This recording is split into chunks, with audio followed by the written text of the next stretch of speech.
కాబట్టి గమనించండి ప్రియమైన దేవుని బిడ్డలారా, మరి సురేష్ బ్రదర్ కూడా వాళ్ళ ఆఫీస్ దగ్గర సెమీ క్రిస్మస్ పెట్టాడు, నాకు చూపించాడు, వీడియోస్ చూపించాడు. అంటే అందరూ చాలా చాలా కార్యక్రమాలు చేస్తున్నారు, నేను నా దేవుడిని నేను ప్రకటించాలి, నేను నా దేవుడి కొరకు నేను నిలబడాలి అని చెప్పేసి నిలబడి ప్రియులరా సెమీ క్రిస్మస్ జరిపించారు వాళ్ళు ఉద్యోగం చేసే కంపెనీలో. ఈరోజు నువ్వేం చేస్తున్నావు? ఏం చేస్తున్నావు? సెంగమ్మ గారు వాళ్ళు మొన్న ఇక్కడ గ్రోకోడికి పెట్టుకున్నారు, నువ్వేం చేస్తున్నావు?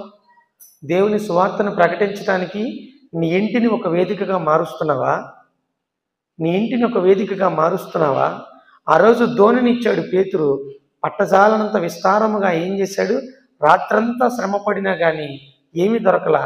కానీ దేవుడికి ఎప్పుడైతే ధోనినిచ్చాడో మరుక్షణంలో ఏం పొందుకున్నాడండి? పట్టజాలనంత విస్తారముగా వలలు పిగిలిపోయేంతగా ఆశీర్వాదం పొందుకున్నాడు. ఈరోజు నీ ఇంటిని దేవుడి కోసం ఇస్తున్నావా? నీ ధనాన్ని దేవుడి కోసం ఇస్తున్నావా? నీ బిడ్డలను నువ్వు దేవుడి కోసం ఇస్తున్నావా?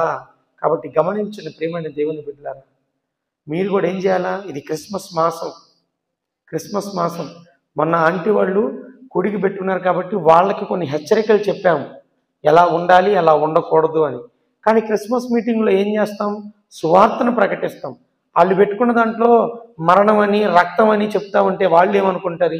ఈ పాస్టర్ గారు ఏంద్ర శుభమా అంటూ కొట్టు ఓపెనింగ్ పెట్టుకుంటే ఏ కాడికి సాగుల గురించే మాట్లాడుతున్నాడు, ఏ కాడికి రక్తం గురించే మాట్లాడుతున్నాడు అని అనుకుంటారని నేనేం చెప్పా? వాళ్ళకి కావాల్సింది చెప్పా. కాదు, మీరు క్రిస్మస్ మాసం పెట్టుకోండి దేవుని యొక్క సువార్తను వెదజల్లడానికి. ఎందుకంటే ఈరోజు నీవు నేను ఇక్కడ ఉన్నాము, ఇంత ఆశీర్వదించబడి ఇంత ఆరోగ్యము కలిగి ఈరోజు సజీవులుగా మనం ఉన్నామనంటే కేవలం దేని ద్వారా తెలుసా? సువార్త అనేది ఎవరో ఒకరు మనకి చెప్పారు. ఆ సువార్తను బట్టి మనం ఈరోజు ఇక్కడ ఉన్నాం.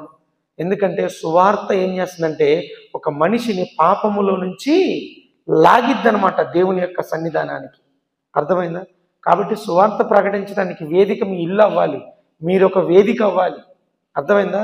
మీ పుట్టినరోజులు ఒక వేదిక అవ్వాలి, మీరు చచ్చిన రోజులు ఒక వేదిక అవ్వాలి, మీ గృహప్రవేశాలు ఒక వేదిక అవ్వాలి, మీరు ఏ వ్యాపారం చేసినా అది వేదిక అవ్వాలి, మీరు ఏది చేసినా కానీ. అర్థమైందా? మీరు ఏది చేసినా, ఉదాహరణకి మీరు ఒక దగ్గరికి ప్రయాణమై వెళ్ళారు, ప్రయాణమై వెళ్తున్నారు కదా, వెళ్ళే ముందు కృతజ్ఞతా కూడిక, వచ్చిన తర్వాత కృతజ్ఞతా కూడిక. దేనికి? వెళ్ళటానికి దేవుడి సహాయం కావాలని, వచ్చినాక దేవుడి సహాయం కావాలని. ఎందుకని? పెట్టుకోవాలి. మరి కానుకల గురించి అని మేము అనట్లేదు. అమ్మ సెంగమ్మ గారిని అడగడం, ఏమైనా కానుకలు తీసుకున్నాం?